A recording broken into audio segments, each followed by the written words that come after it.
Selamat sahabat saudara yang kasih dalam Tuhan. Kita patut bersyukur pada sahabat ini karena satu sahabat lebih dekat kepada kedatangannya. Saudara yang kasih, kita patut mengucap syukur yang setinggi-tingginya kepada Tuhan kita. Kenapa? Karena hidup di zaman sekarang ini tidak mudah.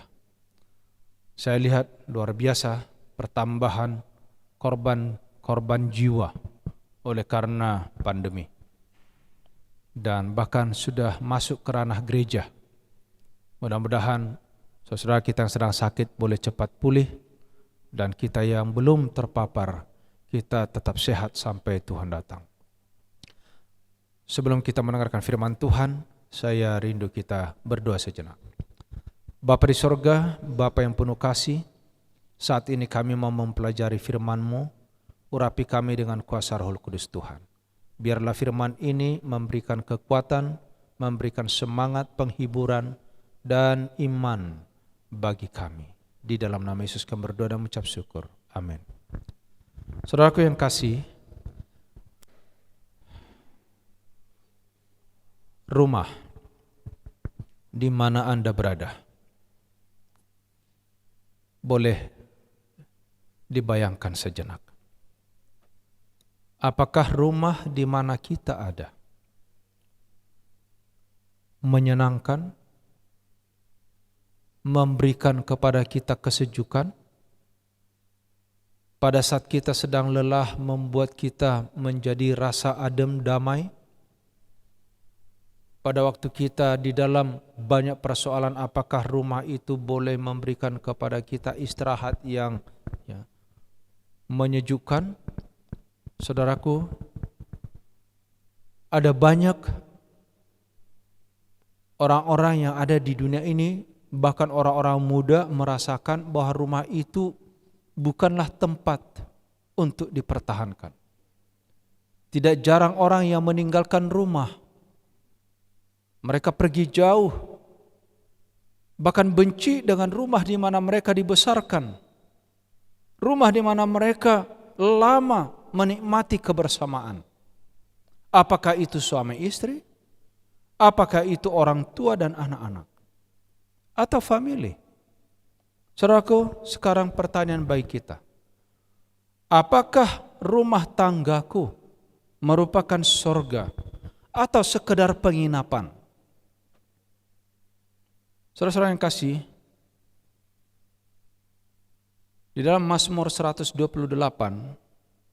ayat yang pertama, berbahagialah orang yang takut akan Tuhan, yang hidup menurut jalan yang ditunjukkannya. Ayat 2, apabila engkau memakan hasil jerih payah tanganmu, berbahagialah engkau dan baiklah keadaanmu. Istrimu akan menjadi seperti pohon anggur yang subur dalam rumahmu. Anak-anakmu seperti tunas pohon zaitun sekeliling mejamu. Sesungguhnya demikianlah diberkati orang-orang yang laki-laki yang takut akan Tuhan. Kiranya Tuhan memberkati engkau dari Sion, supaya engkau melihat kebahagiaan Yerusalem seumur hidupmu, dan melihat anak-anakmu dari anak-anakmu damai sejahtera atas Israel. Kalau kita baca satu pasal ini menggambarkan kepada kita bagaimana suasana rumah. Apa yang terjadi di dalam rumah itu? Di sana ada berkat, ada kebahagiaan, bekerja dan mendapatkan hasil. Istri yang seperti pohon anggur yang subur, di mana banyak buahnya. Anak-anaknya seperti tunas pohon zaitun yang berada di sekeliling. Saya sudah pernah melihat pohon zaitun dan saya sudah langsung petik buahnya dan makan. Saudara yang kasih, dia rindang. Sesungguhnya demikianlah laki-laki yang takut akan Tuhan, yang diberkati. Kenapa? Karena dia akan melihat anak dari anak-anaknya, dan damai sejahtera ada di dalam hidup mereka. Saudara yang kasih dalam Tuhan, pelajaran hari ini adalah mengingatkan kita bagaimana rumah yang diinginkan oleh Tuhan. Apakah rumah kita sorga atau sekedar penginapan? Keesokan harinya pagi-pagi Yakub mengambil batu yang dipakainya sebagai alas kepala dan mendirikan itu menjadi tugu dan menuang minyak ke atasnya, yang menamai tempat itu Betel. Betel artinya rumah Allah, yang dahulu nama kota itu Luz. Saudara-saudara yang kasih dalam Tuhan, apa tujuan rumah tangga diciptakan oleh Tuhan? Ini sebenarnya adalah untuk memberikan satu bukti, satu model yang nyata kepada dunia bagaimana kehidupan surgawi. Karena Tuhan yang merancang pernikahan. Kejadian pasal 1 ayat 28. Rumah tangga adalah jantung dari segala sesuatu. Tentu mulai dari satu orang, satu rumah tangga muncul yang namanya masyarakat. Rumah tangga adalah jantung jemaat. Rumah tangga adalah jantung satu bangsa. Rumah tangga adalah jantung penginjilan. Rumah tangga sangat berpengaruh untuk kesejahteraan, apakah itu masyarakat, apakah itu jemaat, apakah itu bangsa, kesuksesan dalam pemeliharaan dan penarikan jiwa. Itulah sebabnya kenapa kita perlu belajar siang hari ini. Apakah rumah tangga kita itu memiliki suasana sorga atau hanya sekedar penginapan, artinya tinggal nginap sebentar, tempat menumpang sebentar, tidak ada tanggung jawab di sana. Kalau kita nginap, sudah ada yang membersihkan, merapikan, kita tinggal bayar uangnya. Kalau di rumah beda, kita turut untuk menata. Rumah tangga adalah sorga, bukan penginapan, bukan motel, bukan hotel atau villa sewaan. Seharusnya rumah tangga yang kita bangun sekarang ini adalah merupakan sorga yang kecil di atas dunia ini. Saudara-saudaraku, apa beda rumah tangga dengan penginapan? Penginapan orang lain yang kelola, kita hanya penyewa. Rumah tangga tidak. Di penginapan itu orang lain yang merapikan, kita hanya menikmati. Rumah tangga tidak. Di penginapan itu kita adalah tuan, mereka adalah pelayan, sementara di rumah tangga tidak. Saudara yang kasih, di penginapan itu kita tinggal sementara, rumah tangga bukan untuk sementara. Di penginapan kita mengikuti peraturan yang mereka buat, tetapi di rumah tangga kita yang membuat peraturan. Di penginapan kita terbatas kegiatannya, tapi di rumah tangga kita yang mengatur kegiatan kita. Di penginapan keluarga, sahabat, siapa saja tidak bebas datang berkunjung, tapi di rumah tangga itu adalah tempat untuk bermasyarakat, bersosialisasi. Di penginapan semua harus serba dijaga. Di rumah tangga masih ada kebebasan buat kita secara pribadi sesuai dengan aturan kita sendiri. Saudaraku, kalau kita di penginapan itu hanya sekedar tempat istirahat sementara, tapi di rumah tidak. Kenapa? Di rumah tangga kita harus menata sesuatu untuk masa depan. Bagaimana kita menjadikan rumah tangga kita menjadi suasana sorga yang kecil? Saudaraku, kita perlu nomor satu di sana adalah Tuhan. Nomor dua adalah kasih. Kalau bukan Tuhan, Mazmur 127, yang membangun rumah, sia-sia orang yang membangunnya. Jadikan Tuhan nomor satu dan kasih yang mengikutinya. Dan rumah tangga yang mana kita ada, supaya bisa seperti suasana sorga, biarlah tempat di mana kebahagiaan diraih, dinikmati, belas kasihan dan keramah tamahan dipelihara. Saudara yang kasih dalam Tuhan, kalau kita mau, ini ditulis dalam Rumah Tangga Advent halaman 16. Jadi rumah tangga itu harus menjadi tempat cinta kasih yang dipertumbuhkan, gantinya ditindas dengan sengaja. di mana kebahagiaan diraih dan dinikmati atas pemeliharaan, belas kasihan, dan keramah tamahan. Saudaraku yang kasih dalam Tuhan, kondisi rumah tangga sekarang ini, wow, amburadul, carut marut luar biasa. Ya. Banyakan hanya impian belaka, bukan satu kenyataan. Bagaimana menciptakan rumah tangga kita ini menjadi surga yang kecil? Rumah tangga adalah tempat belajar anggota mengikuti peraturan atau disiplin. Tiap-tiap rumah tangga Kristen harus mempunyai peraturan dan seharusnya ibu bapa yang memberikan teladan.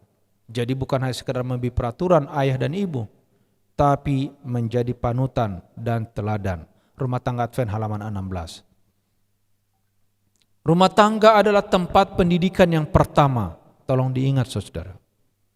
Jangan sampai besar anak-anak, apalagi bagi sahabat-sahabat kami ya yang masih muda atau nanti yang mau menikah. Ingat ini, pendidikan yang pertama adalah di dalam rumah tangga. Di dalam Amsal 19 ayat 18, hajarlah anakmu selama ada harapan, tapi jangan engkau menginginkan kematiannya. Rumah tangga adalah tempat belajar firman Allah. 2 Timotius 3 ayat 15 katakan, ingatlah juga bahwa dari kecil engkau sudah mengenal kitab suci yang dapat memberikan hikmat kepadamu dan menuntun engkau kepada keselamatan oleh iman kepada Kristus Yesus.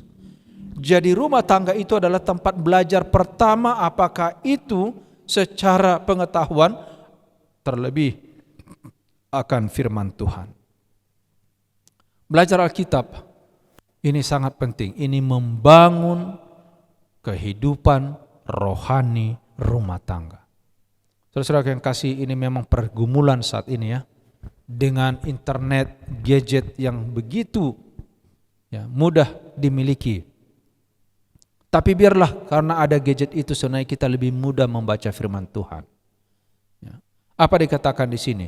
The spiritual life is built up from the food given to the mind. Ya. Kehidupan rohani itu dibangun dari makanan yang diberikan kepada pikiran. And if we eat the food provided in the Word of God, spiritual and mental health will be the result. Ya. Jadi apabila kita memakan ya makanan yaitu firman Tuhan, maka rohani, kesehatan rohani kita, kesehatan mental kita akan ya dibangun. Ini dalam review Herald 1906. Saudara yang kasih dalam Tuhan, ingat rumah tangga adalah tempat berdoa.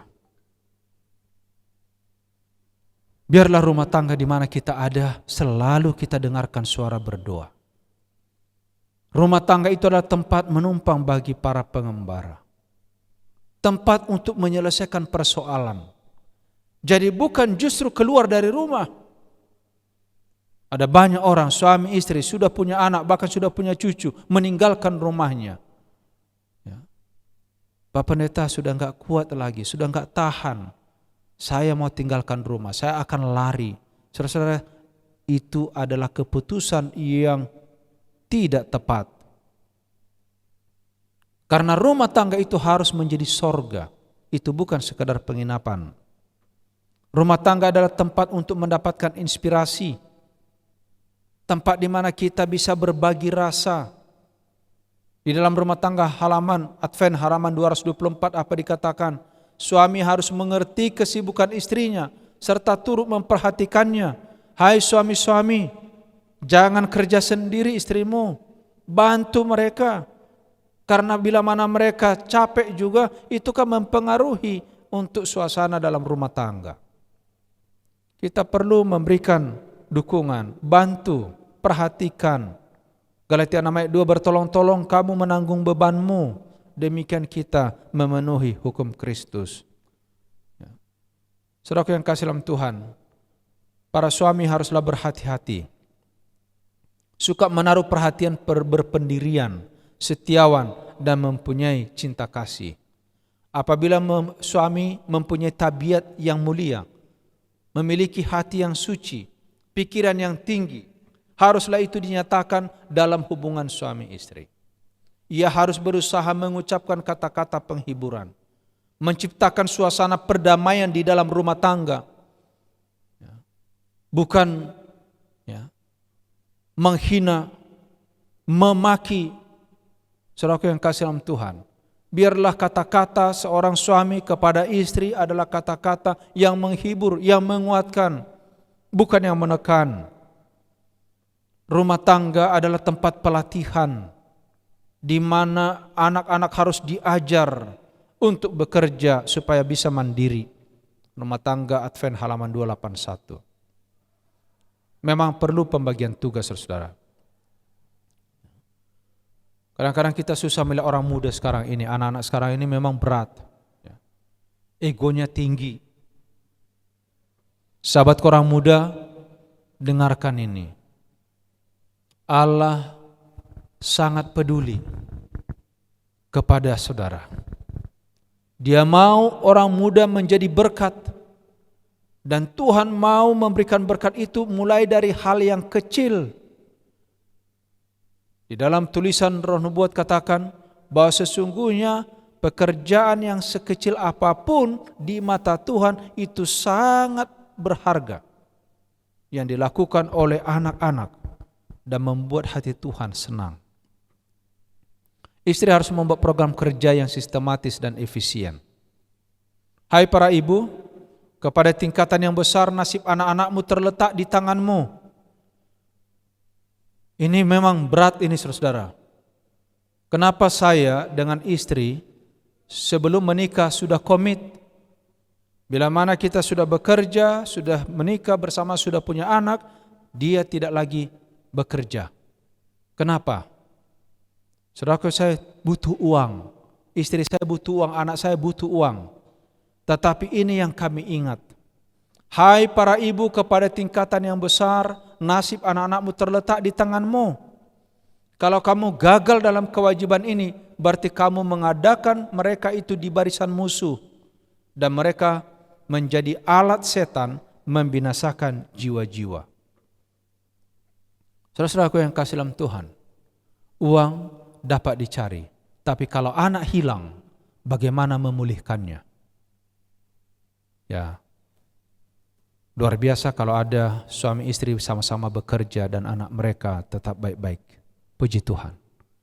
Tapi ya, saya tahu kemampuan saya tahu kemampuan istri saya, sehingga kami mengambil keputusan untuk salah satu harus menjaga anak-anak itu sampai besar. Rumah tangga itu adalah istana bagi semua keluarga, saudara-saudara. Sekarang kita masuk kepada rumah tangga dan gereja. Apa hubungannya? Tolong diperhatikan, saudaraku. Kondisi gereja itu sangat dipengaruhi oleh pengaruh rumah tangga yang ada dalam gereja. Kenapa? Karena pantulan dari rumah tangga itu sangat mempengaruhi suasana, iklim di dalam gereja. Apakah itu masalah disiplin, apakah itu masalah sikap, perilaku, dan kualitas rohani. Saudara yang kasih, kondisi gereja 10-20 tahun lalu dengan sekarang itu sudah berbeda. Apalagi 30 tahun yang lalu. Secara fisik, kuantitas gereja dan anggota lebih banyak untuk sekarang. Kualitas bangunan sudah lebih baik, berubah lebih mewah, saudaraku. Kualitas disiplin dan rohani hampir sama. Bahkan kita bisa melihat mungkin semakin menurun. Lebih menurun. Seperti apa yang disampaikan dalam firman Tuhan. Ini yang disebut dengan jemaat Laodikia, suam-suam kuku. Biasanya orang yang baru dibaptis lebih suka berdoa, lebih awal di gereja, dan rajin baca Alkitab. Dan semua sebenarnya kondisi ini berpacu dari rumah tangga. Dengan kata lain, kalau kita mau memperbaiki gereja, saudara, kita juga memperbaiki rumah tangga kita. Setiap rumah tangga di jemaat harus didorong untuk bertumbuh dalam iman. supaya ini dapat mempengaruhi pertumbuhan gereja. Saudara-saudaraku, ada vitamin B5 agar rohani rumah tangga kita ini bertumbuh. Yang pertama adalah berdoa kepada Allah. Yang kedua, belajar firman Allah. Yang ketiga, berbakti kepada Allah. Yang empat, berbuat baik kepada orang lain. Dan yang kelima, bersaksi kepada dunia. Vitamin yang 5 ini, B5 ini perlu bagi kita. Berdoa, belajar, berbakti, berbuat baik, dan bersaksi. Kalau vitamin yang ini bisa kita hidupkan, saya percaya, sehebat apapun persoalan di atas dunia ini, semua kita akan bisa hadapi. Kita bisa lolos, kita bisa survive, saudaraku. Tidak jarang sekarang, pendeta pun bisa jatuh. Kita sekarang ini sedang bergumul menghadapi dunia yang luar biasa. Saudaraku, dikatakan begini, bila mana kita banyak berdoa, maka sedikit dosa. Sedikit berdoa akan banyak dosa. Tidak berdoa akan hidup dalam dosa. Boleh kita lihat ini. Ya. Semakin banyak pun kita berdoa, tetap pengaruh kuasa kegelapan ada, dosa ada. Tetapi sedikit berdoa akan banyak dosa, tidak berdoa akan hidup di dalam dosa. Doa dan dosa beda tipis. Doa, dosa hanya dipisah oleh S. Apa itu? Yaitu selfish, ya, mementingkan diri. Bila mana doa ditambah dengan mementingkan diri, inilah dosa. Tetapi bila mana dosa dihilangkan oleh karena kita tidak lagi mementingkan diri, maka yang tinggal adalah doa yang sungguh-sungguh. Kenapa saudaraku? Doa adalah nafas hidup kita. Prayer is the breath of the soul. It is the secret of spiritual power. Doa adalah merupakan nafas hidup, nafas jiwa. Dan ini adalah rahasia dari kuasa rohani. Saudaraku yang kasih dalam Tuhan, ya, ini sungguh luar biasa. Mari biarkanlah doa itu menjadi nafas jiwa kita. Kenapa dikatakan di sini? Ya, ini penting saudara-saudaraku. Dikatakan di sini, prayer brings the heart into immediate contact with the wellness spring of life. Ya, doa membawa hati kita segera berhubungan dengan, ya, yaitu, ya, sumber mata air kehidupan. Dan bukan hanya itu saja, bahkan dikatakan di sini, ya, bahwa doa itu strengthen the sinew and muscle of the religious experience, ya. Bahwa doa itu akan menguatkan urat-urat nadi kita, ya. Urat apa? Urat dan otot pengalaman rohani kita. Saudara yang kasih dalam Tuhan, satu lagi tentang doa. Doa adalah merupakan kehadiran Kristus di tengah-tengah kita, yang membuat kita bisa memiliki kehidupan yang ilahi. Wah, luar biasa. Saudara yang kasih dalam Tuhan, ya. Belajar Alkitab, apa dikatakan di sini? In the Bible we have the unerring counsel of God. Di dalam Alkitab, saudara-saudaraku, kita memiliki nasihat yang tidak salah, yang tidak pernah salah dari Allah. Ya. Kenapa? It is the voice of God speaking every day to the soul. Ini adalah suara Allah yang berbicara kepada kita setiap saat, kepada kita, ya, setiap hari. Ya, kepada jiwa. Saudaraku yang kasih, dampak positif daripada kehidupan rohani ini adalah menjadi kehidupan saudara dan saya oleh karena belajar Alkitab. Kenapa? Dikatakan di sini, Bible rules are to be the guide of the daily life. Ya.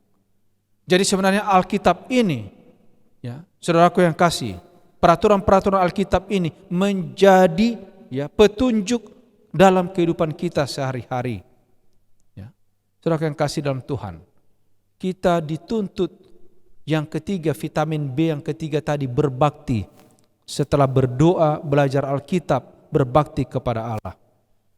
Di dalam Daniel pasal 6 ayat 11, berbakti tiap hari di rumah kita dengan teratur.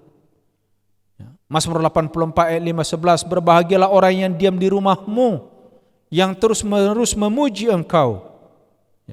Saudaraku yang kasih dalam Tuhan, pada waktu saudara berada di dalam kesulitan, kesusahan, Mazmur 42 ayat 5 dikatakan berbakti itu penting. Kenapa?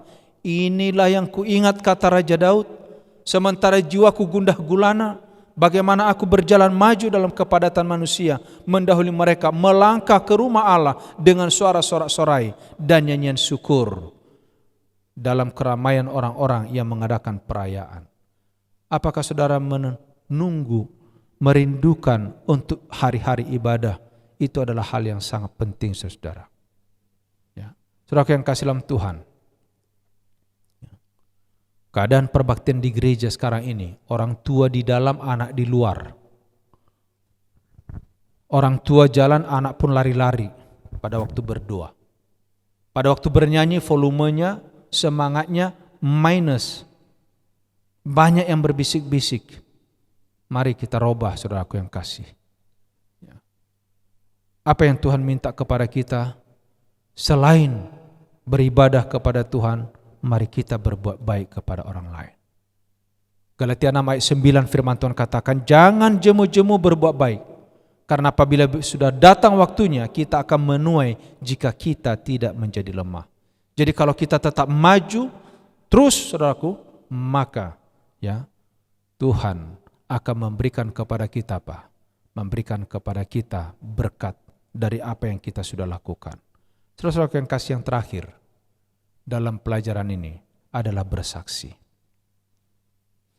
Di dalam The Signs of the Times 20 Desember 1899, the spiritual life of the church can be kept alive only as the members make personal effort to win souls to Christ. Kehidupan rohani dari gereja ini akan dapat dipertahankan tetap hidup hanya apabila setiap anggota gereja membuat usaha pribadi untuk memenangkan jiwa kepada Kristus. Jadi saudaraku, mari sekali lagi buatlah rumah tangga kita menjadi sorga. Dengan cara bagaimana tadi? Yang pertama berdoa, yang kedua belajar firman Allah, berbakti kepada Tuhan, bukan hanya berbakti, berbuat baik dan bersaksi. Maka suasana rumah tangga kita akan dipenuhi sukacita dan Tuhan ada di dalam rumah tangga kita. Kiranya keluarga kita, rumah tangga di mana kita ada, menjadi sorga yang kecil di atas dunia ini. Tuhan memberkati kita. Mari kita bersatu dalam doa.